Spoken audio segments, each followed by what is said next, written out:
the digital pharma unlock community was set up to tackle issues that we felt were not getting the airtime or being discussed at the larger, more organized commercial events, such as Reuters. And there's there's over 1,000 of us in the community. And this topic today is very close to my heart, both because of the DPU and because of what I do. So for those of you who don't know me, my name is James Harper. I run a company called 28B. 28B specializes in enabling and empowering field teams to create great customer experiences. And at the heart of that is data and content. And that's a lot of what we're looking at today is content and strategy from global to local. But as a company, we get to work with global brand teams, regional brand teams, local brand teams, global agencies and local agencies. And we don't always see the connection or the flow or the appreciation maybe of what global can do for local markets. And it's this sort of topic that I saw on those big global stages where you have a global strategist talking about the next big thing that's going to revolutionize the way we produce content or is going to enable local markets to produce more content more effectively and strategy. And yet we'd end up working with that affiliate from that company. And what you'd hear is that they hadn't even heard of this approach or this strategy, or if they had, they were doing their best to ignore it, or if they were using it, it was getting in the way of what they were doing. So what is this disconnect? Why isn't it working? Because one thing I think we can all agree is with the huge increase in the amount of content that is being produced, that the current ways of working may not be sustainable. In fact, there's been a 20% year-on-year increase in content on promo mats since COVID, and there was a huge increase during COVID as we all went digital. So is it sustainable? I would argue by looking at the role churn and burnout from brand teams and agencies that that's definitely not sustainable. So that's what we're going to talk about today. And I'm joined by a panel of experts, including one who joined us at the very last minute, Guru. So I'll give you a moment to relax, Guru, and we're going to just do some introductions. So I'm going to start with Hugh, if you'd like to introduce yourself and tell the people how you intersect with this global to local approach. All right. Thanks, James. Thanks for inviting me to be on this panel. I feel humbled to be on such a panel of experts and see all those familiar names in the chat there. So hi to everyone. My name is Hugh Jenkins. I work at Astellas, and my role at Astellas is I'm responsible for global content strategy lead. Sometimes it sounds like a big lofty title with a lot of things that could be underneath it. But essentially my main focus is, well, I work as part of our omnichannel strategy and operations team. So omnichannel really is in the focus of what we do. How do we evolve our ways of working so we can be more relevant to our customers? And I think that starts from initially from a global perspective, but looking forward to really getting into kind of how we translate this to more relevant experiences to our affiliates. Thank you. And Sinead? Hi everyone. Nice to see you. And again, yeah, also nice to be part of the panel and the discussion. We can all take away learnings, I think, from today. I'm looking forward to hearing suggestions and from the audience as well, and not just from all the other panelists. But I'm franchise lead for hematology and nephrology in the rare disease business unit of AstraZeneca. I am fully in the local camp, if you like, on this conversation, but I work very closely with my global counterparts as and when appropriate. So I've been in commercial roles now in the industry for about 20 years across sales, marketing, strategic roles, and learning, training, and more recently marketing, launch, etc. So looking forward to the discussion. Thank you, Sinead. Andrew? Good afternoon, everyone. Good morning to those in that time zone. It's interesting being called an expert because I think I'm the least expert on this panel or on any panel I'm ever in. I've only worked in a pharma company for 2.5 years, so that sort of naivety I still use as an excuse for trying to drive change. I'm not sure how long I'll be able to keep doing that, but yeah, based in 2PS in King Cross in London at AstraZeneca. Head of digital innovation. So I sit within the IBEX team. So we work across all of our ever expanding pipeline with the different therapy areas. So I get to see different content strategies, different brand strategies, and how they then get implemented or not, as the case might be, across the local market. Thank you, Andrew. And Guru. Thank you. So I'm Gülru Yiğit. I work at Otsuka Europe, and as a European marketing manager in hematology oncology. Yeah, similar to Andrew, I don't feel as an expert. It's just, I think we have our views and experiences that I would like to speak on about and share. So my role right now is at a regional level in a product that we don't have global. So I don't know if you can argue if I am serving as a global function as well with our European affiliates. And I have had my experience for more than 5 years working at an affiliate level in a local level, and in different therapeutic areas, sales and marketing. And it's been now almost 6 years at a regional unit, trying to understand what affiliates needs, what our customers need. So it feels like a bridge in between internal and external customers, trying to drive the brand strategy and the relevant content that is relevant to both of them on both ends. So yeah, thanks for inviting, and happy to be part of this panel. Good. Well, thank you. I assembled you all here because not because you're deep expert. I don't think there's a deep expert. Hugh, maybe you could class as that because of your experience, but from the other side, we're kind of practitioners rather than experts, and we intersect with this problem. And I'm going to start with the big one. Okay, so global and local. Is there a role for global in this process? And if it is, and I use this analogy on LinkedIn and it generates quite a lot of interest, are we talking about content in terms of modular content being like Lego bricks, and it's global's role to manufacture those bricks that allow local markets to construct them into the kits and models that they need? Is it global's role to provide sets of Lego blocks with instructions as to how and what they expect them to be built into? Or should they supply the models themselves, partially glued together with only a few bricks that you can swap in and out? So I'm gonna go to Hugh and ask, as a global content strategy lead, is there a role for global? I would hope so. I think there's a couple of key words that were mentioned today. One being relevance, being a really important one. But I do think that, and another point that you've made previously, James, around an increase in content. I suppose thinking back to where that increase in demand is coming from, which is a drive to kind of create more personalized experiences, which as a consequence of that, we end up seeing an increase in content, because we can't create the same thing for the same person all the time. We need to create more bespoke messaging for the right person at the right time. And so that potentially sees an increase in the amount of content that's being produced, and therefore creating the strain on the ways of working. But should it be the role of global to create vast amount of content in order to meet very bespoke demands from every affiliate? And I don't think the answer can't be that. It can't be to increase budgets exponentially to try and keep up with this demand in content and the need to drive more personalization.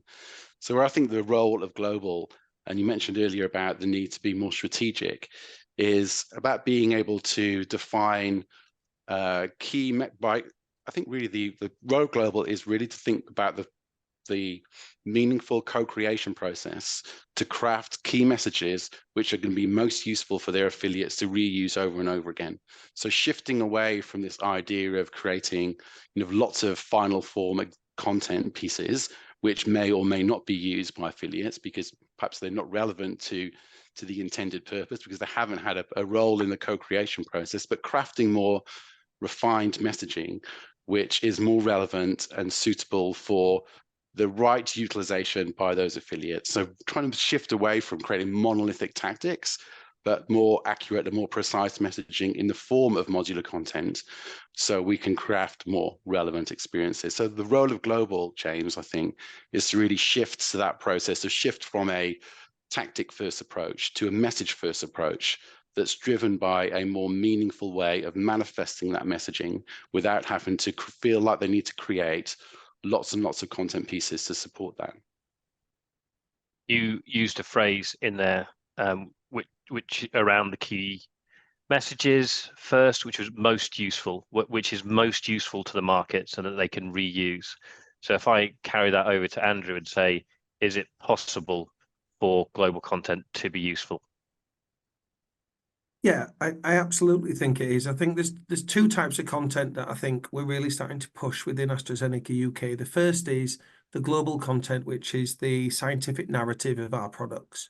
And I would never, ever be egotistical enough to think I would change that. And I think it would be dangerous to change some of the core claims, because we're a science first business, and they've got experts creating that scientific narrative, the reason to believe, the customer value proposition of a particular product that we sell. And that's what I call brand strategy. The marketing strategy, which is how we sell that story to our different customers that we've got in the UK, I don't see a role for global, because how can they possibly understand the UK's personas that we're trying to engage with? So how we contextualize that global content is the responsibility of the UK. How we market our story is the responsibility of the UK, and that content needs to be created by the UK content creators and our wonderful agency partners. But the core element of the brand narrative, absolutely, I think should come from global. And that's why I feel we've got a really amazing relationship with our global colleagues, because we're incredibly respectful of what they do, and they're incredibly agile and flexible to understand that the ultimate objective of what we produce is to help HCPs understand why AstraZeneca's drugs are a viable option for them to consider. The number one objective of any piece of content I produce is to help sell our drugs, not to adhere to a global brand strategy. And I think as soon as your primary objective is to adhere to a framework, you're losing sight of why we are all paid significant amount of money in this industry to deliver and create relevant contextual content. So absolutely, might be a very quick session this, James, and the battle that you were hoping for might not quite materialize. That wasn't quite what I was expecting, Andrew. No, you've expressed that before, and you've got a clear differentiation there, that there's the brand strategy and then there's the marketing strategy, the contextualizing and applying that brand strategy through to your local market level. So it's like, stay in your lane, know your lane well, and there won't be a problem. How does that resonate with you, Sinead, from a recipient of or working with? And you may want to speak to previous companies. It depends how comfortable you are with the relationship with your global teams. Yeah, my relationship with global teams and any working relationship is all around, collaboration and, co-creation, as and where possible. There's totally a need for global teams. They are never, ever going to meet the needs of every single local market. I think also, in my experience as well, it really does differ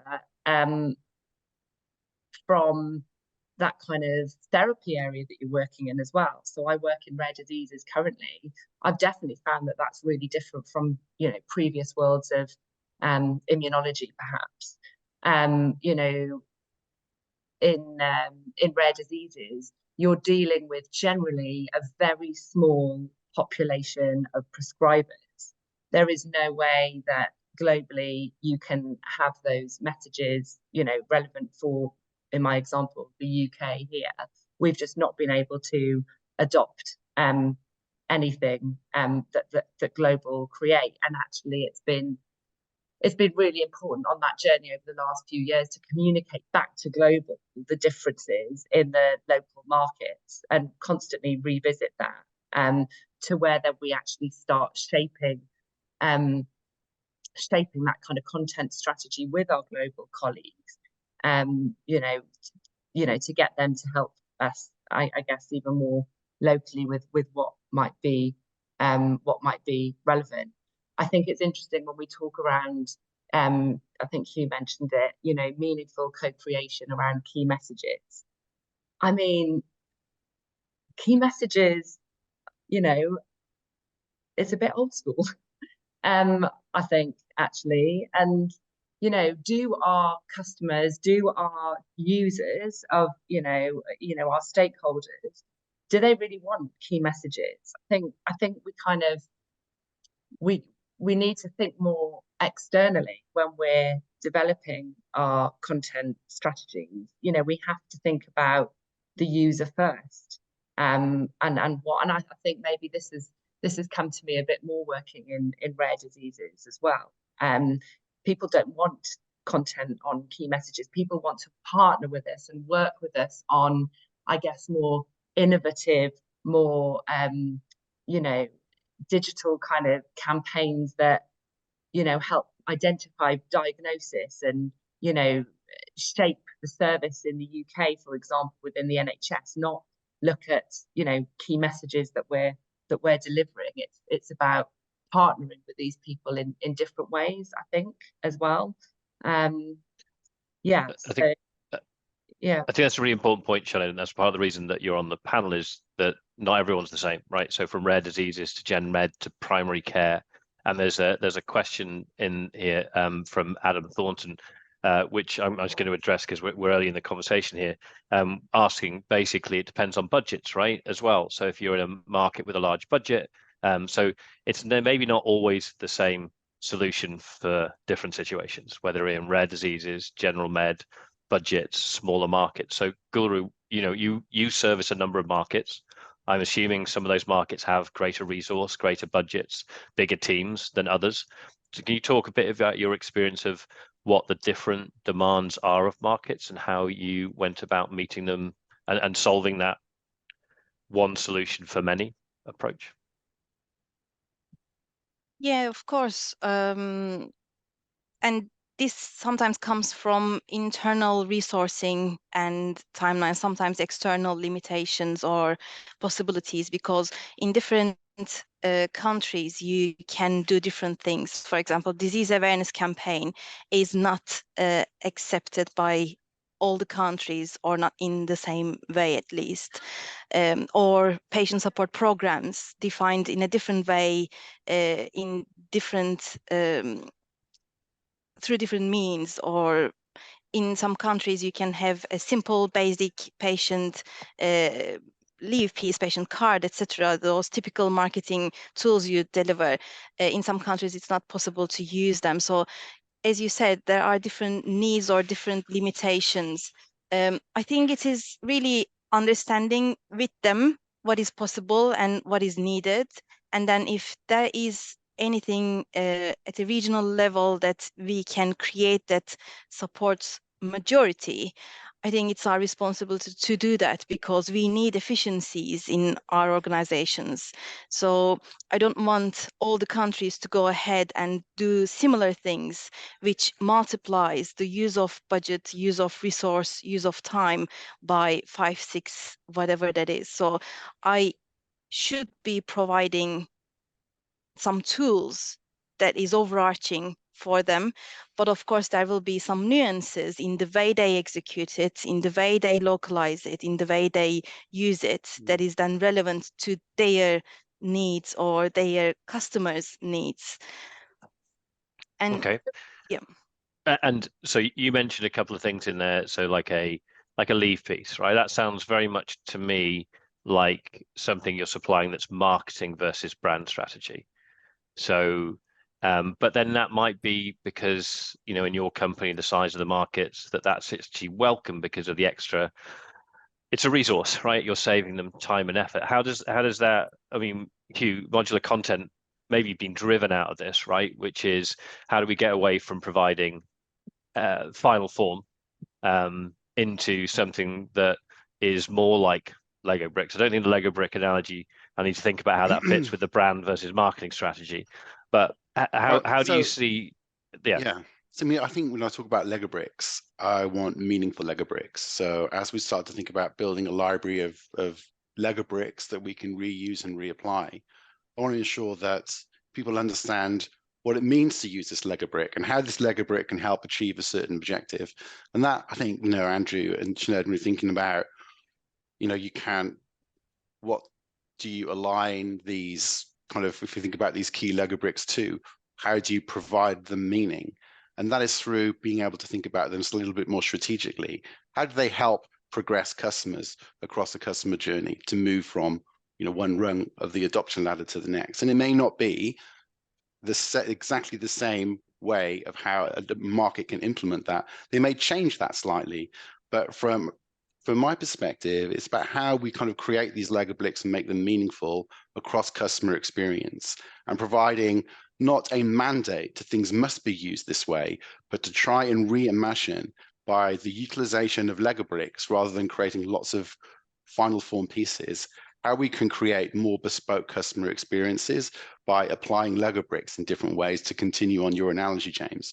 So in terms of the role from global, we're thinking about, instead of creating lots of tactics to lots of little Lego bricks we can recombine, but what's the meaning of each single brick?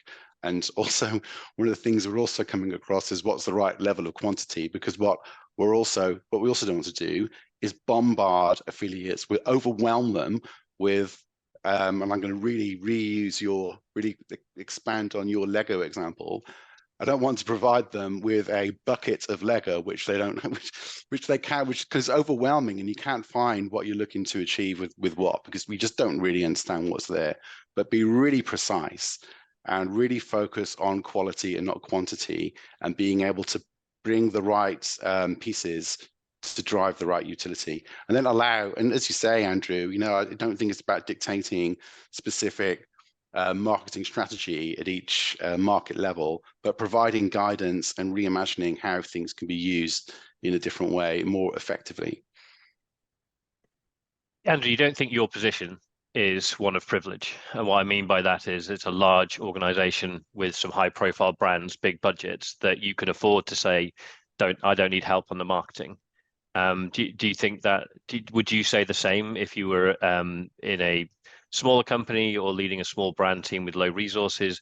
Do you think it's always the role of the country to do that? Yeah, I do. I think, we are fortunate in AstraZeneca. In the UK, we've got a fantastic country president whose obsession is around, AstraZeneca's market position. And so he's very good at empowering us to do what's best for the business. So we do work in that really entrepreneurial environment. But I think the key thing for me, James, is that when I first joined pharma like 5 years ago, when I first joined AstraZeneca 2 years ago, there was a lack of understanding of what marketing was. And it was more around this obsession with multi-channel of, let's churn out our core messages on as many channels as we possibly can.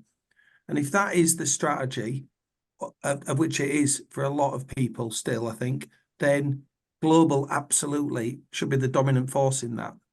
And local is just, I don't know, picking a local provider to help them drive that out in English rather than in Italian. If we're paying our brand managers, our IBEX people, and we're recruiting marketeers, what's the point in them if their job is just to disseminate out Global's marketing strategy? And I don't think Global do provide a marketing strategy. I think they provide a brand strategy, and a really strong one. But there's brands now in the UK, in AZ, that don't have e-detail aids, that don't have banners, that don't send out VAEs. For one of our brands, we smashed all of our budget on an amazing video. Yes, it won a Cannes Lion Silver, but that's immaterial. The fact of the matter is that marketeers made a decision that the best channel and the best message that should go out on there was absolutely nothing to do with the content that Global had provided to us. And Global supported us thoroughly on it, because there was a validation around the fact that a barrier to people engaging with our scientific narrative content was apathy towards the class. That there was people, the attitude was the treatment of whatever hyperkalemia hadn't changed. So how can you then send brand specific messages to HCPs who've got no desire to engage with that type of content. It's like Weight Watchers trying to market to someone who doesn't think they're fat. You've got to convince them that they're fat first before they're going to buy into the Weight Watchers message. And that's the job of the UK team. So I don't think it matters whether you're big or small, whether you've got big budgets or small budgets. You need marketeers. Yeah, I mean, I totally agree with what Andrew is saying there, just on that, on that point. Like it totally depends on, the therapy area as well. And it's so different in some areas. And it sounds like in that example that Andrew just shared, and they're really thinking about the user, they're thinking about the environment and the stakeholder that you're working with in that sense. I mean, I'd be shocked to see if, people, wanting, our, classic global key messages. We know that people don't want that anymore. So we have to be able to pivot locally and not have to, always pull through that kind of global X number of key messages to be delivered. It doesn't work everywhere. It certainly doesn't work in rare diseases, and you have to then put your efforts and your resources elsewhere, and work in a more innovative way. If I can ask, thinking about the idea of creating key messages that nobody wants, do you think that historically comes from a lack of meaningful co-creation with the local teams and the global teams? Because wouldn't it be useful for you to receive valuable content and messages from global that you have co-created, so that investment is shared? And also another point, Andrew, to your point about markets creating great content, I don't think this is all about pushing out from global to local. I also think this goes the other way. If the UK creating great content, then why not promote that into global so everyone else can use it and reuse it? If it's worked somewhere, it's going to work somewhere else. I think this is something which also has a sort of a feedback loop. Good way. Yeah, I mean, if I look at recent examples of where things have gone really well within our organisation and how we've kind of worked with global, it's always, the earlier the better. How can we work to co-create or look at maybe the most, arguably in the UK, it's a challenging environment compliantly. Like, how do we work together to, and yeah, I think so. I totally agree on that point. And then I wonder whether, and I've not worked in a global role, but I think, and I'll ask you and Guru, how do you look at all the different markets, and do you look at them and segment them and think about their different needs, and like how much of that do you guys do on that global level, so that you can then actually look at, where should we maybe put more effort, resource? Yeah. I don't know.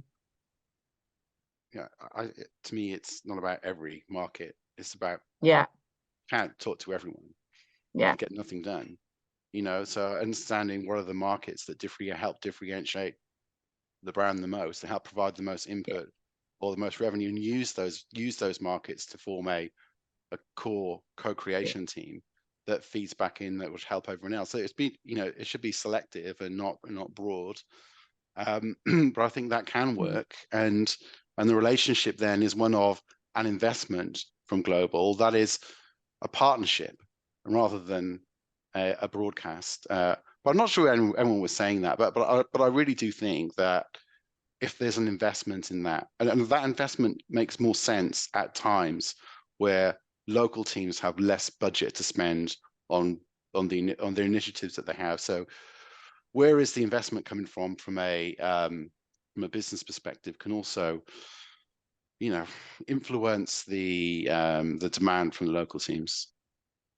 So I'm going to say here that I think there's a great enlightened view, which is we kind of differentiate between brand strategy and marketing strategy. So what is the core value of the brand? And I can see Michael's put something in the chat about struggling with the points made around key messages, etc. And maybe, Sinead, from your point, that's because that used to be a metric, right? What key messages are being shared and tracking them all the way through and up and down. But the brand strategy is going to consist of your core claims and your core brand key messages, which can then be disseminated down and applied from a marketing point of view at a local affiliate level. All of that relies on a clear role differentiation, a clear sort of value proposition of each team and what they're doing. Also relies on this co-creation to make sure that what's being created is of use. And it also means communication. So I'm actually going to open, if that's all right, the mic to Quentin, if you're up for that, Quentin, because Quentin asked the question, and it's kind of, I want to broaden it out from Quentin's question, but Quentin asked about how can global teams deliver on time and deliver what markets need. So I want to kind of open this up to what does good collaboration look like when everyone's under time pressures, etc. So I've just asked if you're on mute. I don't know if you're there, Quentin. Yes, I am. Hi everyone. I don't know if you want to express your question. I know you've got very clear views on this, and you're also working to help local markets, as is Hugh. So I don't know if you want to talk to that. Yeah, I know. I have the a start of an answer there, and you and I are probably aligned. But what you mentioned, is indeed often we have very specific local created content that we might want to promote to globally usable content, even if it requires a little adjustment or something like that. And I know from other pharma companies that they are going currently this way. Okay, so not removing fully global teams there, but enabling much more local teams to produce very relevant content, which they can then share, and maybe we can then reuse that a little bit more globally. So there is an idea around that, but we struggle at Sanofi. We still struggle about global teams delivering the content at the right time. And Guru, you faced that. Yours was a launch, right? So you had to meet launch deadlines. And for context, I met Guru at the Viva Summit, where she was presenting on exactly this. How can you engage markets, work with them, and yet provide on time? So I don't know if you want to speak to that, Guru. Yeah, thank you. And absolutely, I think one of the reasons that we have decided as a company to go ahead with modular content implementation was coming from this timing element. So I think global's role, region's role is really to drive some efficiencies in the organization. And this can only come real with communication, as both James and Hugh, you touched on. And to Jeanette's point around the key messages, I think it is also linked to communication.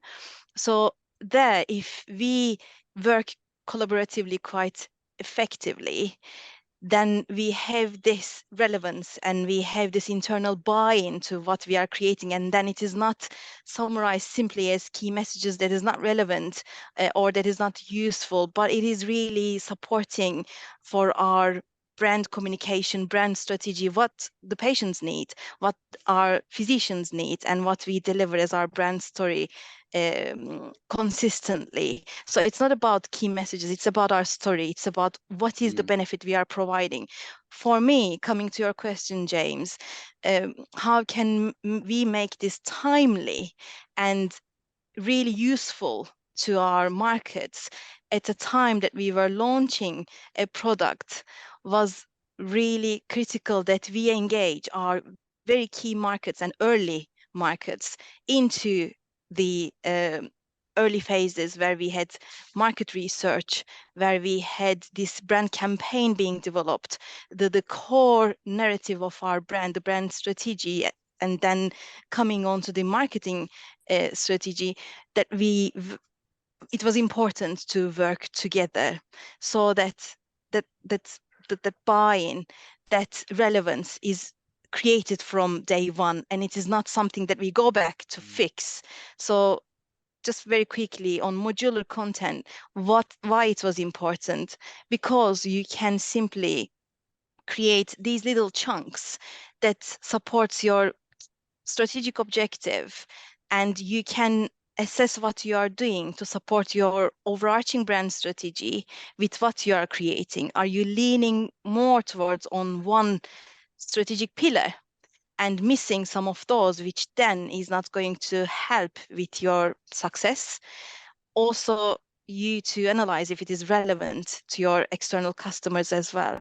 So it was important for us not to stick to the traditional ways of 100 pages of core visual aid that is never ever going to be used any single market. And then in the end, people are people. Whether it is your sales team, they have a capacity to understand something and to communicate it effectively. Whether it is a doctor, they have a capacity and also time to really digest that information and to use it. So for us, it was key to stick to 15 pages in our core story, what we are developing. So that applies to everybody.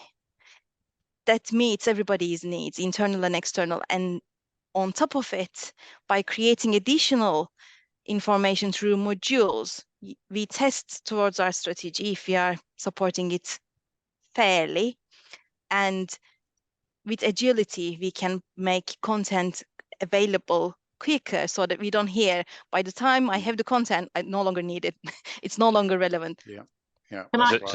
This is something I definitely want to pick up on, because Sinead and Andrew have been very positive about their engagements with Global, right? And that there's a co-creation, good collaboration, etc. Hugh and Quentin and Gulru, you may all talk about, you know, how successful it may be going for you.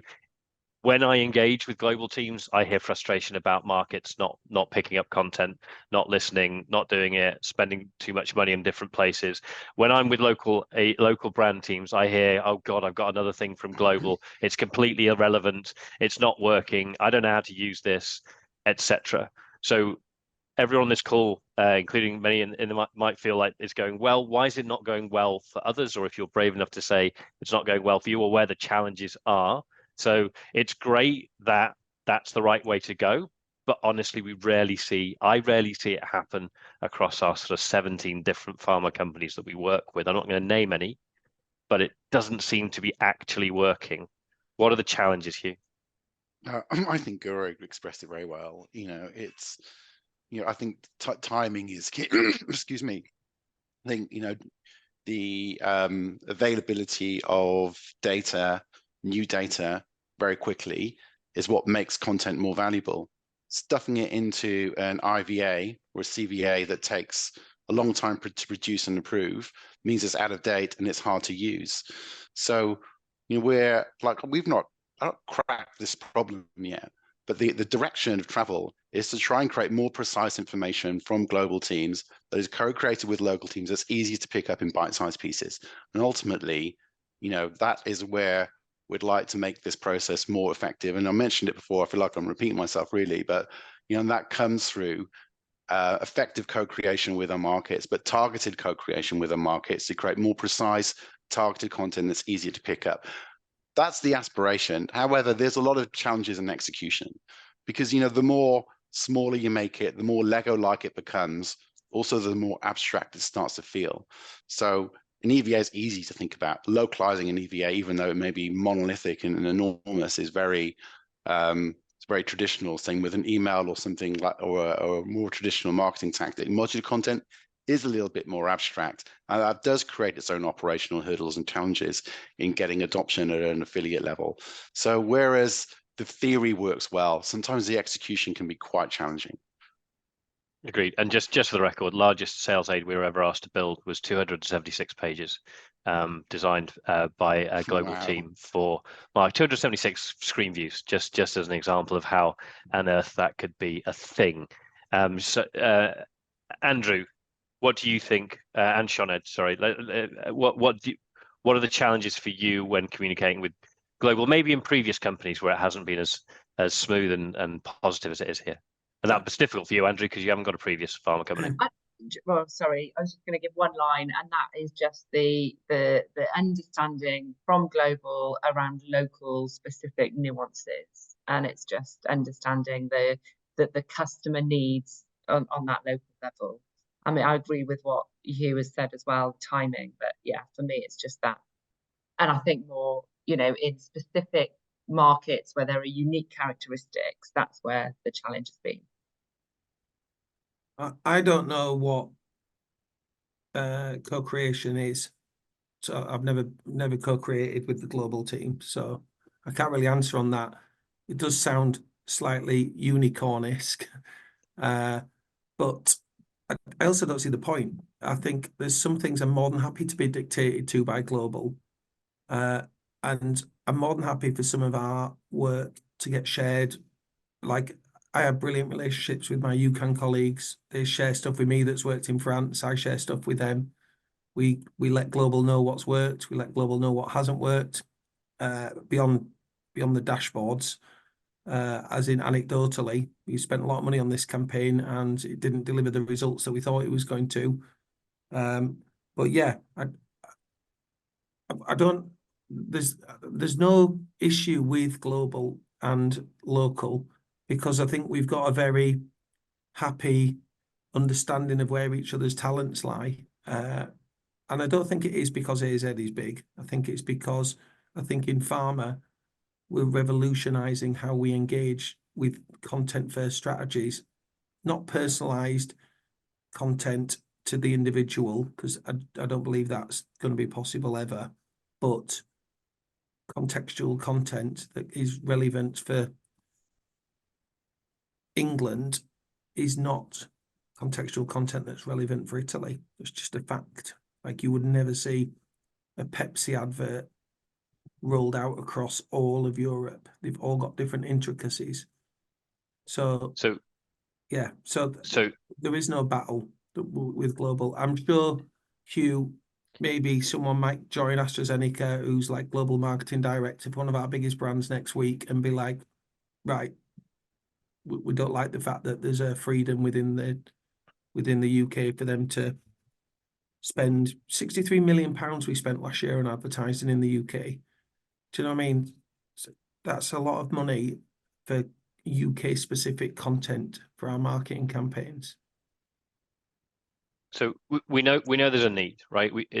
There's a need. If we want to create needs-based, personalized content that our customers need and deserve, then things need to change. There's no budget globally that could do, as you say, Hugh, produce so many buckets of Lego that everyone's happy. Right? That's just not a model that can work. Doing it all locally is just also not a model that potentially can work, certainly for certain sized companies and certain brands, the less glamorous brands, etc. So that there's a need for something from global, whether from Andrew, your perspective, and for many, and I actually really like the way you put it, that there's the brand strategy and what comes with that, and then how you apply it locally. So we know that modular content is a thing. It is working for many, and it does solve and certain solutions. Co-creation, Andrew, is often just having people in the same room and then you can say you've co-created. True co-creation is different, but a lot of people give it lip service. And we know that these solutions that have been talked about, as I said, it was actually hearing people talk about modular content many years ago as the great hope that it was, and how many years it's taken to actually see it hit markets, right? And that communication coming down. Hugh's a living example of it actually beginning to work, but it has taken an awfully long time. I'm going to go off at a tangent. I need to come back to content intelligence and can we feed back, and are we actually going to know what's having an impact and whether that is a role in modular. But I can't remember who is it. Armdeep. Someone asked a question. Here we go. Michael Kerr asked the question. Michael, are you willing to jump on if we talk about AI and let me just pull you up. Are you there, Michael? I don't know if you fancy asking your question around. Yeah, I'm here, James. Great. All good. So my hypothesis here, we are all working on modular content and how this can help. And I believe right now there's a world where this could accelerate collaboration between global and local. However, having said that, I believe now with Gen AI coming and all the potential that this brings, maybe the roles vary massively between global to local collaboration. And maybe there is the role for global that really keeps the core clinical insights intact, while the machine can deliver everything around the asset and these key insights, because these machines are so powerful today already. The key challenge will be more around approval and stuff and getting enough approval in place in the right time. Yeah. So long story short, maybe modular days are counted already before pharma was able to scale it broadly. That's my hypothesis for now. So thank you for that, Michael. I just thought that was, I know it's not quite on the topic, but I thought it might be amusing to, or interesting to just to explore briefly. Thank you, Michael. Yeah, I don't know, Hugh, if you've got a view on that. I did think, I saw the question come in. I thought it was sort of interesting. I did think, when we started to see Gen AI emerge, it did give me some pause to think the relevance of kind of the idea of modular content. Do we still need it? But actually, when I percolated on that a little bit, I think they work pretty well together, because Gen AI can be a really helpful enabler to simplify. I talked earlier about some of the challenges really being in the operational layer, like actually utilizing modular content. But perhaps there's a world where Gen AI makes the utilization of that content much easier and much more like a command. Create me an email that supports these objectives, and then through that sort of very sort of more human interaction with the technology, can we create an email that's using, and to your point, Michael, how does it help the approval process?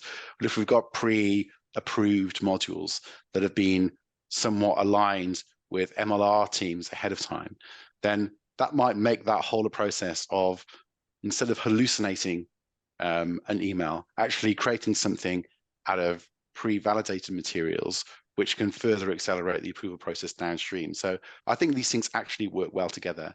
And my view is that AI takes some of the heartburn out of the utilization of modular content, but doesn't mitigate the need for it. Andrew, your job title's got head of digital innovation lead?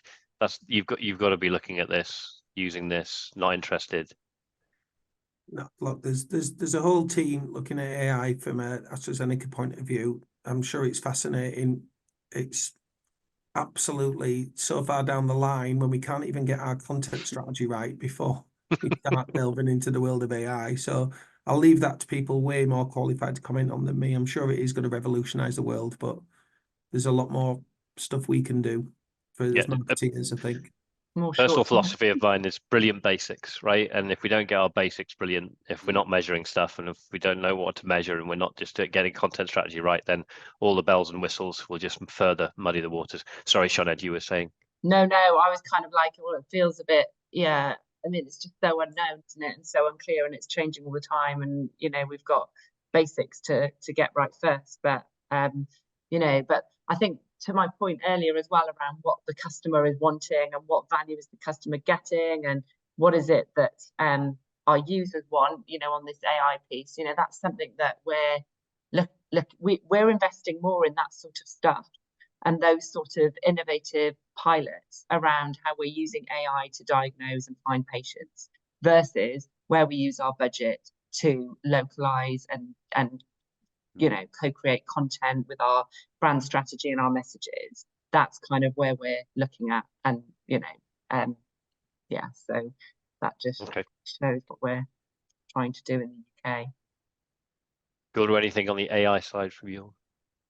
Yeah, I think that's a very interesting and trending thing, of course, around AI, but also need to be really cautious.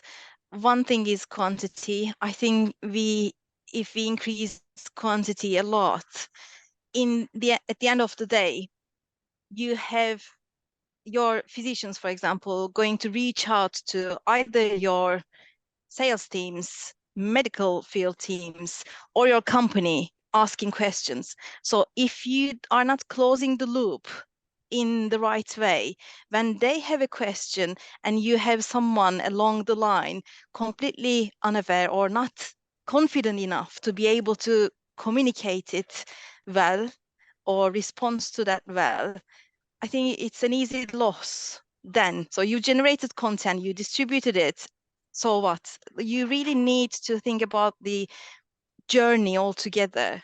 And we can get the review process And I think even our signatories are questioning if AI will take any part in the review process. Will the role of signatories be reduced, or how it's going to be shaped in the next 5-10 years with AI coming into place? There are complexities that really needs to be thought through. Yeah, we have regular struggles trying to get fragmented emails approved because of the insistence on final form. You know, just if we can't get over that, or line breaks in different screen sizes, then the idea of signing off pre-approved modular content assembled by AI. Good luck with that one. Anyone trying that one? It will come in time. So as a brief foray into AI, it feels like every meeting should have at least a few minutes on AI. But I'm kind of with Andrew on this and with all of you really, which is it will be interesting, but for the moment, can we get the basics right? So we've got a few minutes left, and there's lots of questions in there, but I think we've begun kind of talking around those questions. And if I can summarize where we've got to at the moment, which is there's a clear need.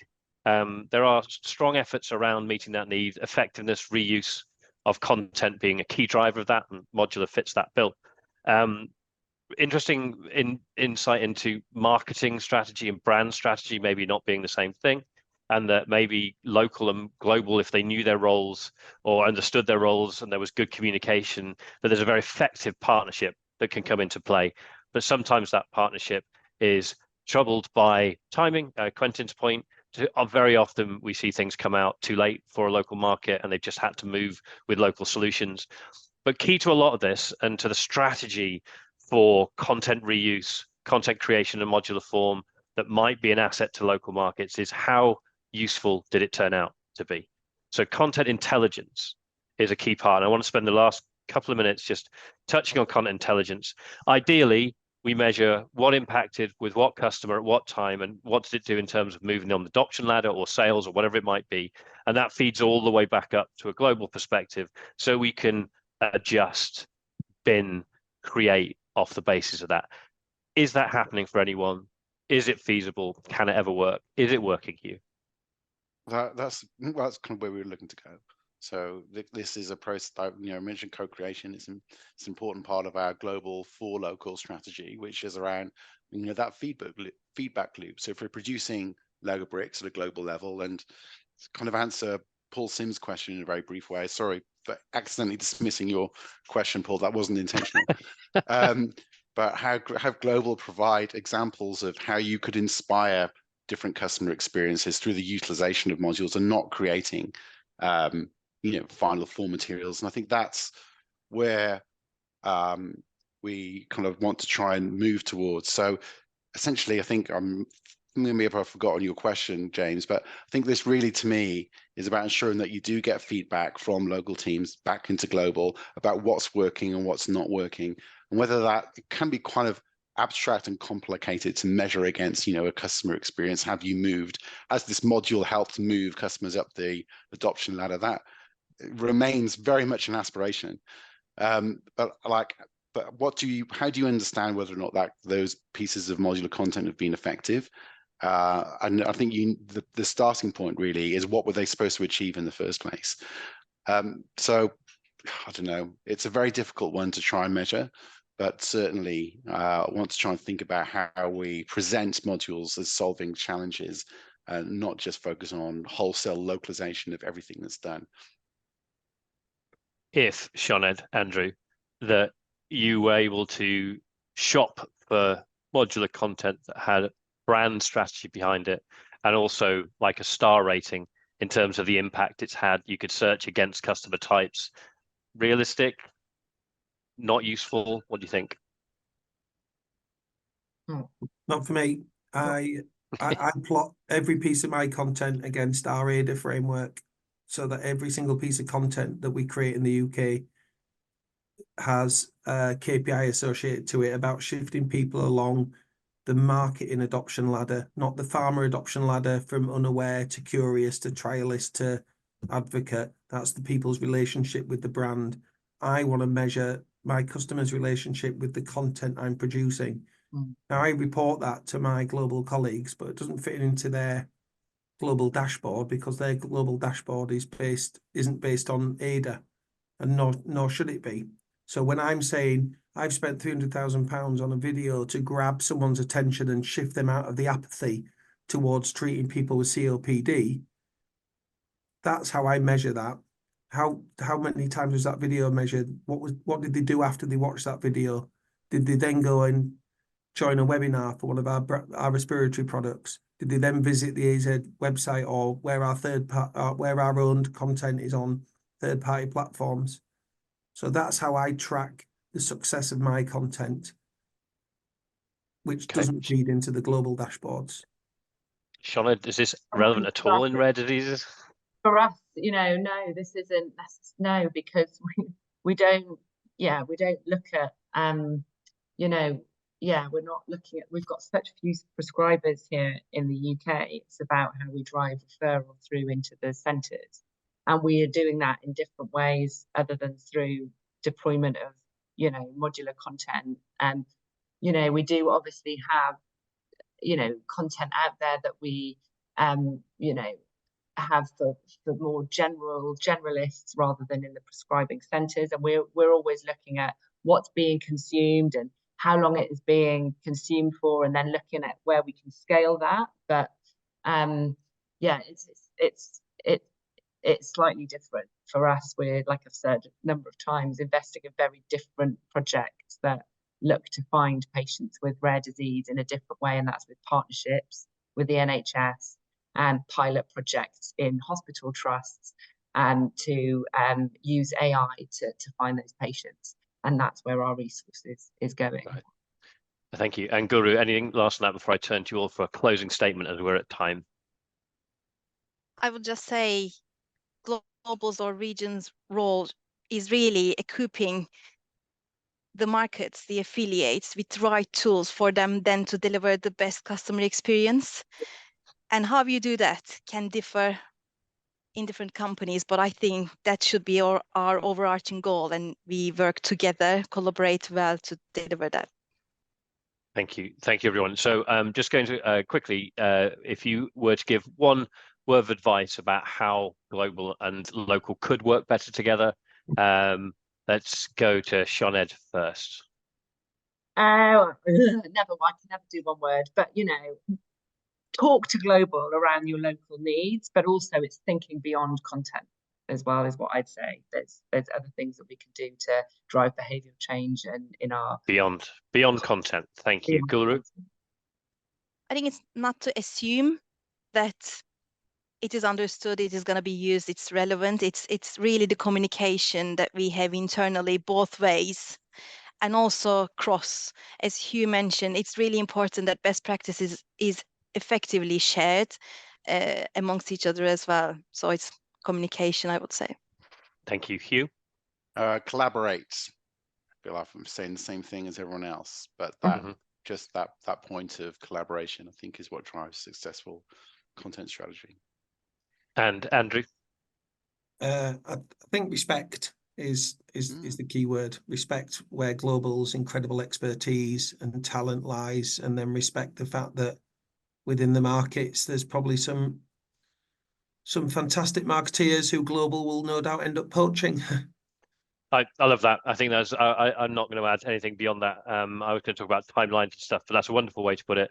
Is respect the roles, understand the roles, clear communication, and all the rest of it. So.